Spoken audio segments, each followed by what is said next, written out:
இன்றைக்கி எங்கள் ஊர் கருமாரியம்மா திருவிழா. காலையிலே கூழ் ஊற்றி முடிச்சிட்டோம்.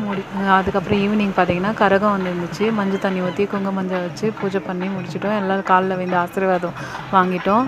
அதுக்கப்புறம் இன்றைக்கி சின்ன பிள்ளைங்கள்லேருந்து பெரியவங்க வரைக்கும் பாவாடை சட்டையில் தெரிஞ்சிருந்த பிள்ளைங்கள்லாம் தாவணி பாவாடையிலையும் சாரிலையும் பார்க்கவே அவ்வளோ கலக்கலாக இருந்துச்சு. ரொம்பவே நல்லா இருந்துச்சு பார்க்க.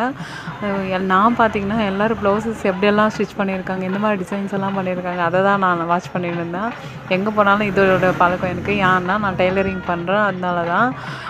எங்கள் ஊரில் சின்ன பிள்ளைகளை பார்த்திங்கன்னா நான் இருந்தப்போ இந்த ஈவினிங் ஆனால் எங்கள் ஊரில் கருவாட்டு குழம்பு ரைஸ் எல்லாம் செஞ்சுன்னு போய் சாமிக்கு படையல் போடுவோம். படையல் போட்டு அது எல்லோரும் பிசைஞ்சு ஒரு உண்டை தருவாங்க. சாப்பிடவே அவ்வளோ டேஸ்ட்டாக இருக்கும்.